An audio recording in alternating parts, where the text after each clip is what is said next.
BBC Bangla আপনাদের স্বাগত। আজ আপনাদের সাথে লন্ডন স্টুডিও থেকে আছি মানসী বড়ুয়া, আর ঢাকায় আমার সাথে থাকছেন আকবর হোসেন।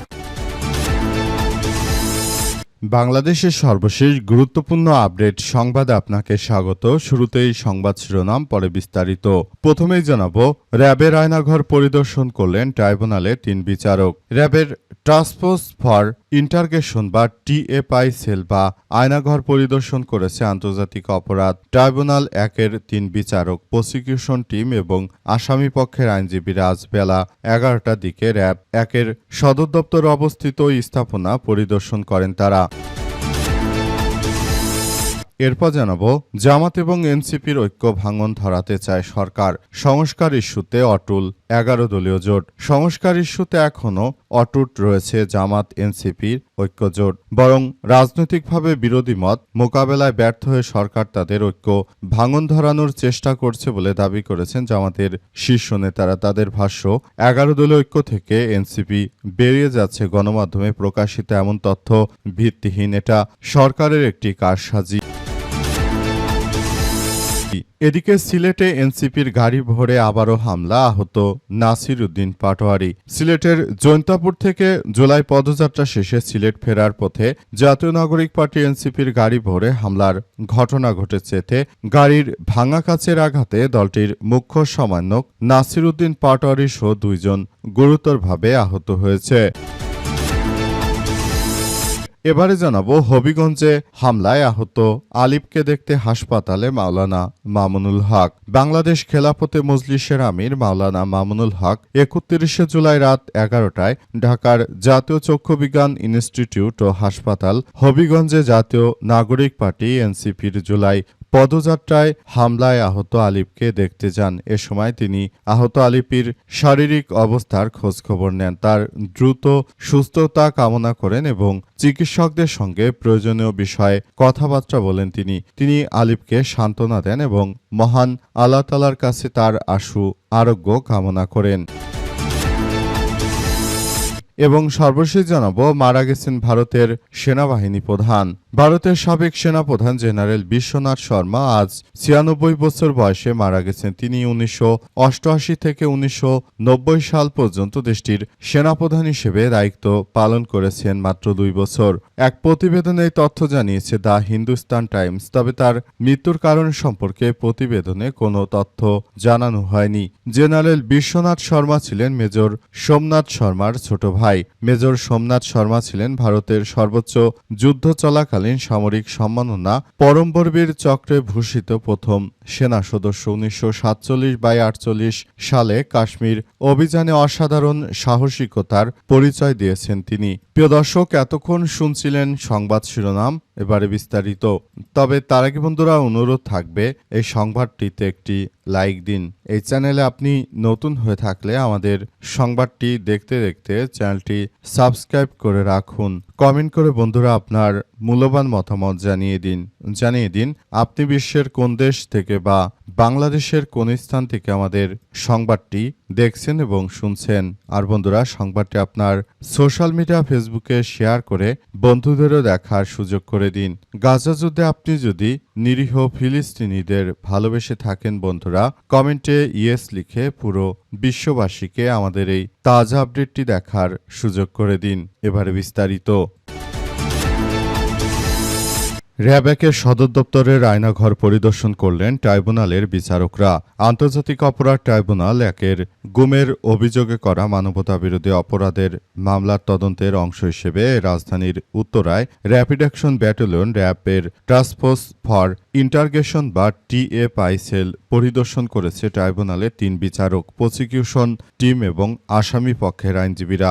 আজ বেলা 11টার দিকে র্যাব 1 সদর দপ্তর অবস্থিত স্থাপনা পরিদর্শন করা হয়। পরিদর্শনকারী দলের নেতৃত্ব দেন আন্তর্জাতিক অপরাধ ট্রাইব্যুনাল 1-এর চেয়ারম্যান বিচারপতি মোহাম্মদ গোলাম মোর্তজা মজুমদার। তার সঙ্গে ছিলেন ট্রাইব্যুনালের সদস্য বিচারপতি মোহাম্মদ শফিউল আলম মাহমুদ এবং বিচারক মোহাম্মদ মহিতুল হক এনাম চৌধুরী। এ সময় চিফ প্রসিকিউটর মোহাম্মদ আমিনুল ইসলাম ছাড়াও প্রসিকিউটর মিজানুল ইসলাম, গাজী এম.এইচ. তামিম, ফারুক আহমেদ, শাইখ মাহাদি, শহীদুল ইসলাম সর্দার এবং তাসমিরুল ইসলাম সহ প্রসিকিউশন টিমের সদস্যরা উপস্থিত ছিলেন। আসামিদের পক্ষের আইনজীবীরাও সেখানে পরিদর্শনে অংশ নেয়। জানা গেছে, গুমের অভিযোগে করা মানবতাবিরোধী অপরাধের মামলা তদন্ত কার্যক্রম এর অংশ হিসেবে এই পরিদর্শনের উদ্যোগ নেওয়া হয়েছে। এর আগে ২১শে জুলাই চিফ প্রসিকিউটরের আবেদনের পরিপ্রেক্ষিতে আন্তর্জাতিক অপরাধ ট্রাইব্যুনাল ১ বা টিএফআই সেল পরিদর্শনের অনুমতি দেয়। মামলার নথি অনুযায়ী টিএফআই সেলকে কেন্দ্র করে গুমের অভিযোগে মানবতাবিরোধী অপরাধের এই মামলায় মোট ১৭ জনকে আসামি করা হয়েছিল। জামাত এনসিপির ঐক্যে ভাঙন ধরাতে চায় সরকার। সংস্কার ইস্যুতে অটুট ১১ দল। সংস্কার ইস্যুতে এখনও অটুট রয়েছে জামাত এনসিপির ঐক্য। বরং রাজনৈতিকভাবে বিরোধী মত মোকাবেলায় ব্যর্থ হয়ে সরকার তাদের ঐক্যে ভাঙন ধরানোর চেষ্টা করছে বলে দাবি করেছেন জামাতের শীর্ষ নেতারা। তাদের ভাষ্য, ১১ দল ঐক্য থেকে এনসিপি বেরিয়ে যাচ্ছে। গণমাধ্যমে প্রকাশিত এমন তথ্য সঠিক নয়। দেশের রাজনীতিতে জোটের সমীকরণ নয়, ইতিহাস বলে এসব জোটের বেশিরভাগই মূল আদর্শগত বোঝাপড়ার চেয়ে ভোটের অঙ্ক মেলানোর হিসাবে বেশি গড়ে উঠেছে। ত্রয়োদশ জাতীয় সংসদ নির্বাচনও তার থেকে ব্যতিক্রম নয়। নির্বাচনের আগে জামাতের সঙ্গে এনসিপির গাঁটছড়াটাও অনেকটা তেমনই ছিল। যদিও গণঅভ্যুত্থানে নেতৃত্ব দেওয়া শিক্ষার্থীদের রাজনৈতিক দলটির সঙ্গে বিএনপির পক্ষ থেকে এক ধরনের সমঝোতার আভাস পাওয়া যাচ্ছিল। অবশেষে সংস্কার ও গণভোট সহ বেশ কয়েকটি ইস্যুতে বাংলাদেশ জামাত ইসলামের সঙ্গে এনসিপির অনেক বেশি মিল পাওয়া যায়। তারা একসঙ্গে জোটটি করতে রাজি হয়, কিন্তু বিএনপি শুরু থেকেই তারা গণভোটের বিষয় নিয়ে সবকিছুতে আসলে তারা নাখোশ ছিল বিদায় সেই বিষয়গুলো অন্যরকম পর্যায়ে চলে গেছে। তবে শেষ পর্যন্ত বিষয়গুলো খুবই গুরুত্ব সহকারে দেখভাল করা হচ্ছিল এবং এগুলো নিয়ে আবারও এক ভয়াবহ বিপর্যয়কর পরিস্থিতির সৃষ্টি হয়েছে। অবস্থায় সবাইকে আরও বেশি দায়িত্বশীল ভূমিকা পালন করার জন্য ১১ দলীয় জোটের নেতাকর্মীদের প্রতি আহ্বান জানানো হয়েছে যে দেশের মিডিয়া এই মুহূর্তে সরকারের পক্ষে কাজ করাটা স্বাভাবিক, যেহেতু বাংলাদেশের অধিকাংশ মিডিয়াগুলোই তারা দালাল সরকারের দ্বারা প্রভাবিত হয়। এর আগে যখন দেখা গেল শেখ হাসিনা ক্ষমতায় এসেছিল, তখন কিন্তু বাংলাদেশের বেশ সুনামধন্য কয়েকটি প্রতিষ্ঠানকে বন্ধ করে দেয়া হয়, আর তার থেকেই কিন্তু বিষয়গুলো এখন ভিন্ন দিকে চলে গেছে। এখন কিন্তু আসলে এই বিষয়গুলো সম্পূর্ণরূপে আলাদাভাবে কার্যক্রম চালিয়ে যাওয়া হচ্ছে।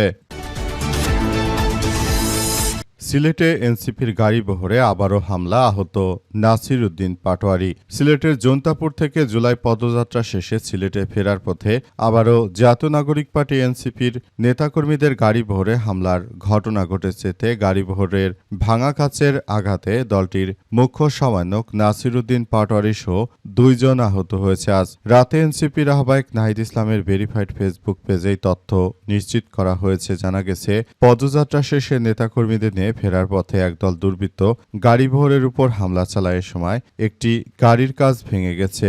ভাঙা কাছে নাসির উদ্দিন পাটোয়ারি এবং তাদের সঙ্গে থাকা আরও একজনের হাতে আঘাত লাগার ঘটনা ঘটে। এতে দুজনেরই হাত রক্তে ভিজে যায়। এর আগে মঙ্গলবার ২৮শে জুলাই বিকেলে হবিগঞ্জ জুলাই পদযাত্রা কর্মসূচি শেষে এনসিপির নেতাদের গাড়িবহরে হামলা ও তাদের কর্মীদের মারধর করা হয়। হামলার জন্য ক্ষমতাসীন বিএনপি ও ছাত্রদলকে দায়ী করে এনসিপি ওই দিন সন্ধ্যায় শহরে এনসিপির প্রতিবাদ মিছিল বের করলে আরেক দফা সংঘর্ষ শুরু হয়। ঘটনায় রাতে হবিগঞ্জ জেলা ছাত্রশক্তির আহ্বায়ক তন্ময় তাহের বাদী হয়ে জেলা ছাত্রদলের সভাপতি শাহ রাজীব আহমেদকে প্রধান আসামি করে 111 জনের বিরুদ্ধে একটি মামলা দায়ের করা হয়েছে। অর্থাৎ ১১০ জনের বিরুদ্ধে একটি মামলা দায়ের করা হয়েছে, যাতে করে ভবিষ্যতে আর বিএনপি সন্ত্রাসীরা এই ধরনের কোনো ঘটনা ঘটানোর আগে অন্তত ১০০ বার তারা ভাবে।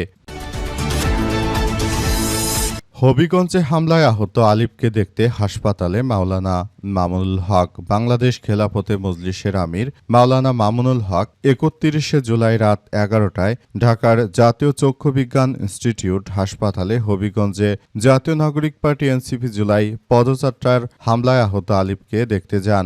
এ সময় তিনি আহত আলিফের শারীরিক অবস্থার খোঁজখবর নেন, তার দ্রুত সুস্থতা কামনা করেন এবং চিকিৎসকদের সঙ্গে প্রয়োজনীয় বিষয় নিয়ে কথা বলেন। তিনি আলিফকে সান্ত্বনা দেন এবং মহান আল্লাহ তাআলার কাছে তার আশু আরোগ্য কামনা করেন। এ সময় বাংলাদেশ খেলাফতে মজলিসের যুগ্ম মহাসচিব মাওলানা আতাউল্লাহ আমিন, ঢাকা মহানগর উত্তর শাখার সাধারণ সম্পাদক মাওলানা মুর্শিদ সিদ্দিকী এবং ন্যাশনাল ওলামায়ে অ্যালায়েন্সের সাধারণ সম্পাদক মুফতি সানাউল্লাহ উপস্থিত ছিলেন বলে জানা গেছে।